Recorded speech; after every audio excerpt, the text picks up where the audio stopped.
Dear Electronic Arts, please allow Respawn Entertainment to make Titanfall 3. Thank you for your time. Like countless other Zoomers, I played a lot of Call of Duty when I was growing up. I started with Big Red One in 2006, and I've been a fan of the series ever since. However, when the franchise started heavily leaning into futuristic gameplay and storylines, I was pissed. I was one of the 3 million people who disliked Infinite Warfare's reveal trailer back in 2016. The idea of COD transitioning into a futuristic, sci-fi series made me so upset that I actively avoided playing any futuristic shooter for a long time. Honestly though, now that I'm a little bit older, I really regret treating the futuristic CODs with such hostility. I'm still not a fan of them, but I understand why games like Black Ops 3 resonated with a lot of people. So you might be wondering, what does all of this have to do with the video? Well, in late 2016, during the height of my futuristic FPS games are lame phase, my closed-mindedness caused me to avoid playing one of the greatest video games of all time. That game is Titanfall 2. If you can't tell from the title, Titanfall 2 is a sequel to Titanfall 1. These games were developed by Respawn Entertainment and published by Electronic Arts. Respawn was founded in 2010 by the original heads of Infinity Ward, the creators of the Call of Duty franchise, after Activision kicked them out of the company that they created. Good job, Activision. Respawn's first game was the original Titanfall, released in 2014. Confession time, I have never played it, and I have no desire to do so because the game lacks a traditional single-player campaign. As a result, I see no reason for me to continue talking about it. Titanfall 2 was released in October 2016 to well-deserved critical acclaim. However, EA considered the game to be a commercial disappointment because it only sold around 4 million copies in its first 3 months. God, I hate AAA publishers so much.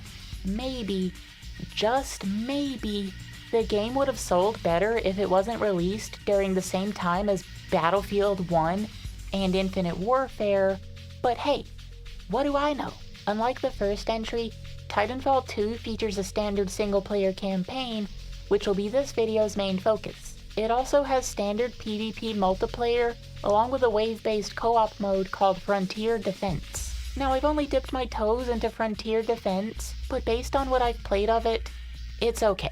As for the multiplayer, I have absolutely no idea how good it is, because I can't find a match on PS4 to save my life. I have tried to get into a match at various times during different days of the week, but I have never been able to get into a lobby. Apparently, the game still has an active player base on the PC version, so if you're looking to experience some of Titanfall 2's multiplayer action, it's basically mandatory you get it on PC. The campaign is definitely the highlight of Titanfall 2. I'm just going to get this out of the way. It's fucking fantastic, and it alone is worth the price of admission. Spanning 8 levels, it will only take you around 5 or 6 hours to finish, or a little longer if you play on the hardest difficulty and hunt for secrets. I've done all of my playthroughs of this game on the hard difficulty, and I feel like it's perfect from a challenge perspective. I don't ever get stuck on one part for too long, but it's not a walk in the park either.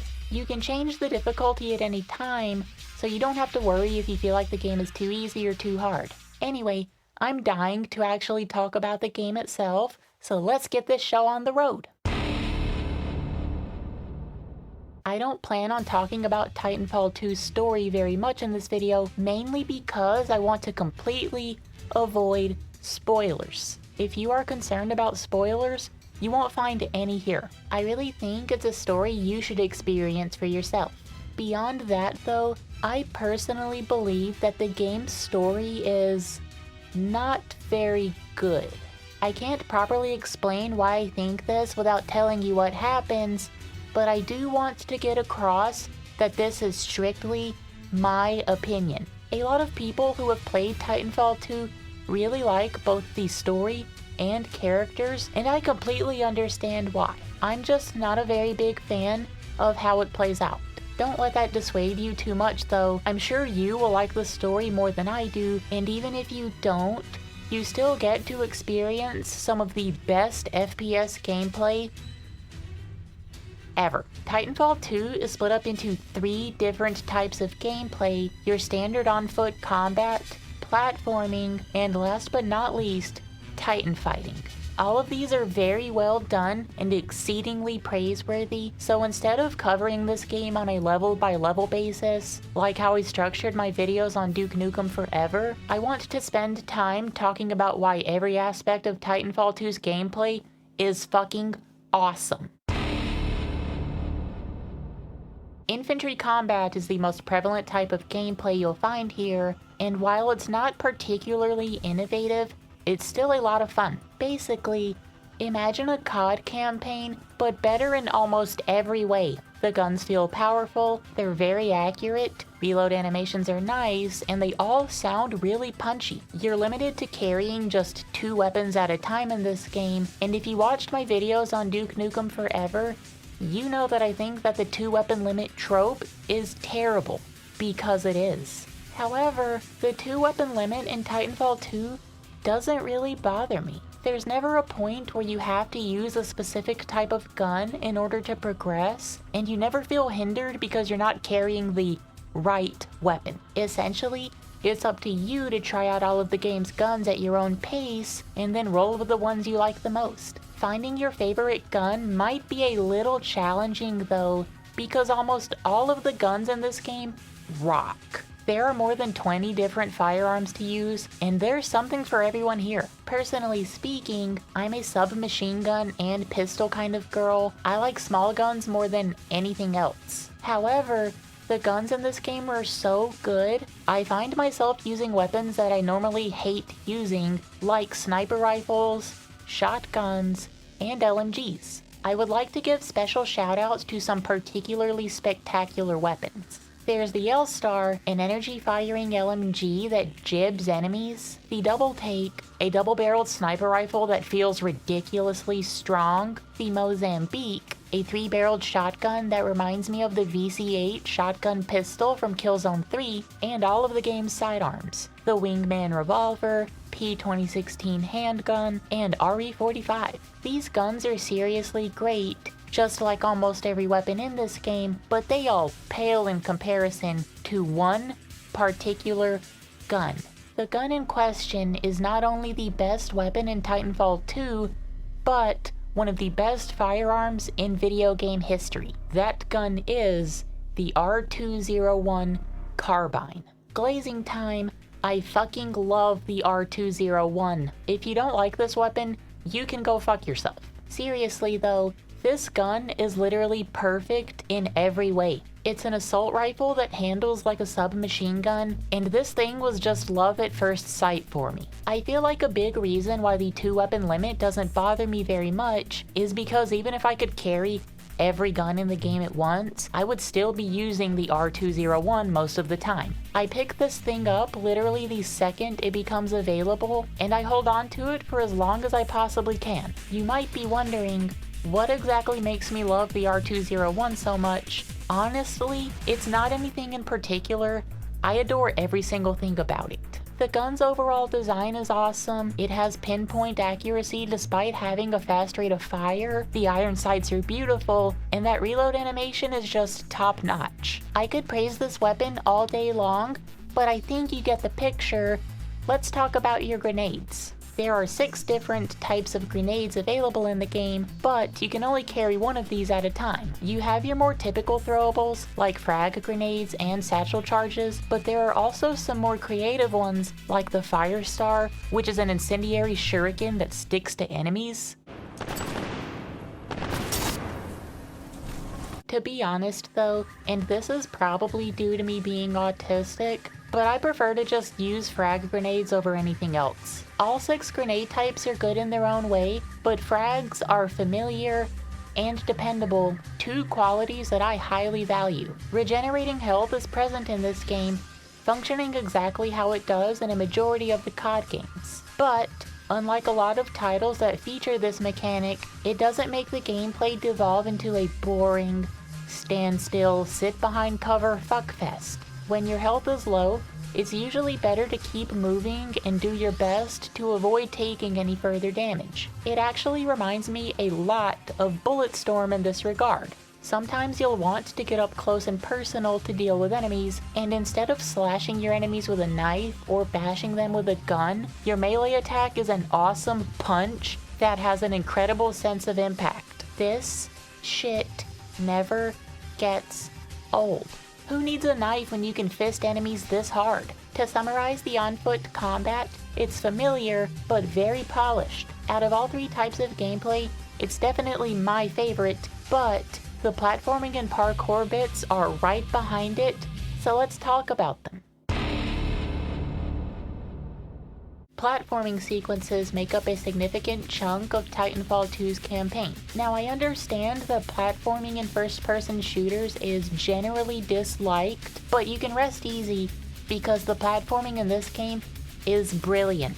Personally speaking, I actually really like first-person platforming. I love the platforming sections in both Doom 2016 and Eternal, and I don't mind the ones in the old school Turok games either. My favorite level in Duke Nukem Forever is the Duke Burger, and I'm sure you can guess what you spend most of your time doing in that level. I also get a big kick out of climbing the radio towers in both Far Cry 3 and 4. I even like the Zen chapters in Half-Life. Zen is awesome, and I'm tired of pretending it's not. I'm bringing all of this up because I like the platforming in Titanfall 2 more than any of the games I just mentioned. If you're not a fan of this kind of stuff to begin with, then you probably won't enjoy it as much as I do, but there's just something about jumping and climbing that I find to be really stimulating. A fun fact about me is I really love recreational rock climbing, but it's something I sadly never get to participate in due to my GAD. Platforming in video games allows me to experience something similar to that without causing me any issues. Back on topic though, as for Titanfall 2's platforming, I don't really have too much to say about it. There's a ton of wall running and mantling along with the occasional leap of faith. Similarly to the on-foot combat, the platforming is familiar but extremely well done, largely in part due to the game's fantastic movement. Seriously though, the movement in this game is ridiculously fluid and has a ton of depth. Now I know absolutely none of the advanced movement tech you'll see people doing online, which kinda makes me happy I was never able to find a multiplayer match, because I know for a fact I would get dog-walked by other players. Let's strip things down to the basics. You can double jump, wall run, slide, and mantle. All of these are extremely useful, not only for traversing through the levels, but also for staying alive in combat. Being able to move quickly is almost as important as being able to shoot straight. If you want to play a little slower and more methodical, you can do that too, but I personally don't find that to be as fun. Overall, the movement in Titanfall 2 is fantastic, which is a good thing considering how much time you spend moving around. I started playing Titanfall 2 pretty much knowing that I would enjoy the infantry stuff, but the prospect of embarking and piloting a Titan didn't seem very appealing to me. That changed right away. What easily shocked me the most about this game is how much I enjoy the Titan combat. I was honestly expecting it to be shallow, one note, and ultimately too similar to fighting on foot, but god damn was I completely wrong. Piloting your Titan doesn't feel like you're driving a vehicle, it feels like you're controlling a natural extension of yourself. Now despite that, embarking completely changes how the game plays. Naturally, you move a lot slower when piloting your Titan. You are also unable to slide, wall run, or jump. To make up for this, you can dash in any of the 4 cardinal directions, which is extremely useful for getting out of dangerous situations. Overall, Titan movement is very well done. It feels slow and weighted, but not in a way that feels hindering.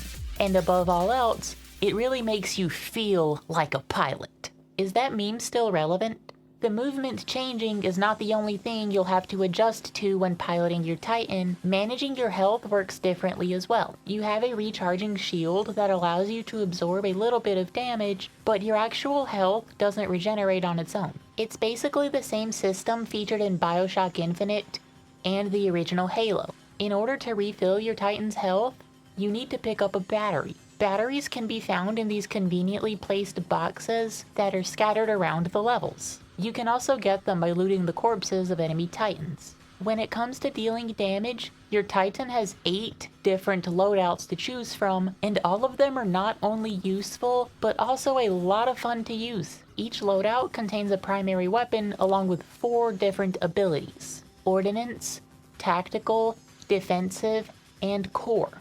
The first 3 are fairly self-explanatory, and a core ability is essentially your Titan's ultimate attack. Core abilities are ridiculously powerful and just flat out awesome, but they don't recharge over time like your other abilities. You have to charge them up yourself by destroying enemies and picking up batteries. You start the game with only one loadout, which is Expedition, but you will acquire more and more as you progress through the campaign. Since the developers clearly went to the school of competent video game design, you will usually unlock a new loadout immediately preceding a section where said loadout is extremely useful. Every loadout's primary weapon has unlimited ammo, so if you have a specific loadout that you really like, you can use it as much as you want. My personal favorite loadout is Ronin. God, I've said the word loadout so many times, it doesn't even feel like a real word anymore. Ronin's primary weapon is an awesome shotgun called Lead Wall, but the main reason why I like Ronin is because you get this giant-ass sword that just tears through enemies. Most of Ronin's abilities are focused around this sword, and his core ability, Sword Core, is just nuts. Don't take this as me saying you should use Ronin. All of the loadouts in this game are like this. Every single one is fun in its own way, and some of them are extremely useful during specific boss fights. Speaking of boss fights, there are 5 of them in total, and they're all against fellow pilots. However, since I'm not allowing any spoilers, I can't really say a whole lot about the boss fights, but I will say this. 4 of the boss fights in this game are decent, and one of them is absolutely amazing. If you've played this game before, you know exactly which one I'm talking about. I only have 2 complaints with the Titan combat. The first one is that there's not enough of it, which is funny considering I wasn't even interested in it at first. But my other complaint is you unlock some of the loadouts really late in the game, so you won't get to use them very much. Earlier, I mentioned how I really love the Ronin loadout, but you don't find Ronin until you're halfway done with the campaign. However, from a design perspective, I totally understand this. If you started the campaign with all 8 Titan loadouts, new players would feel overwhelmed, and the general balance of the game would also be messed up. Despite those complaints, the Titan fighting is really engaging and a whole lot of fun. Even to this day, I'm still surprised by how much I enjoy it. If you somehow can't tell at this point, I absolutely adore this game. Making this video was a lot more difficult than I thought it would be, and that's because I didn't want it to be very long. This is also the main reason why I haven't made a video on Bulletstorm, because if I did, it would be like 2 hours long. I'm being dead serious. Back to Titanfall though, while I think the game overall is fantastic, I do have some general criticisms. For starters, the campaign is way too short. It is definitely better for a game to be too short instead of too long, but Titanfall 2's campaign always leaves me wanting more, and it's a feeling that is very hard for me to get over. Also, the musical score is kinda weak. I mean absolutely no disrespect to Stephen Barton, the game's composer. He made the soundtrack for the original Modern Warfare. The guy is indisputably a legend. But I just don't find the music in Titanfall 2 to be particularly great or memorable. And while this doesn't detract from the game's overall quality, it's something that disappoints me. Great music can turn a bad game into a passable one, and it can also turn a good game into an amazing one. Lastly, This game unfortunately leans into its inner Call of Duty more often than I would like it to. There's a lot of scripted sequences where you're just standing around watching things happen, and these are easily the worst parts of the game. I know this is a take that gets under people's skin, but I don't play a video game to watch stuff happen. I play a game to play the game. This really is a minor complaint though, because these scripted sequences are consistently brief. Also, most of them are like the scripted events in Half-Life, where you still have control over the player character while things are happening, which in my opinion helps preserve immersion. In the grand scheme of things, these criticisms are so small that they're barely worth mentioning. You also might disagree with them, and that's perfectly fine. I just wanted to drive home the fact that no video game is perfect, and if you jump into this game expecting it to be perfect, you're not gonna have a good time. To sum things up, Titanfall 2 is a wonderfully crafted game that will stick with you long after the credits roll. It also goes on sale extremely often. I was able to get my copy for $10, and in my opinion, it's a steal at that price. Do you want to know something funny? I didn't play this game for the first time until January of 2023, and I hate how I waited so long before I finally gave it a shot. I'm what people call a patient gamer. I almost never buy a game as soon as it comes out. Hell, there are still some games from the 7th generation that I plan on playing in the future. Bayonetta, bless your heart. I promise I will play you someday. I can't play you right now though. I'm currently too busy with my millionth New Vegas playthrough. I'm basically immune to gaming FOMO, and for that reason alone, AAA publishers fear me. The downside to this though is I sometimes end up playing a game that I realistically should have played years ago. Titanfall 2 is one of those games. I want a Titanfall 3, damn it. I know Apex Legends is set in the Titanfall universe and has the same fundamental gameplay as TF2, but I am not a big fan of battle royale games or hero shooters. I want a single-player campaign with fun gameplay, a compelling story, and tight pacing. A battle royale game can't provide any of those three things. At the end of the day, I play video games to have a good time, and Titanfall 2 is a game that I always have a good time with. Thank you so much for watching. I will see you in my next game review.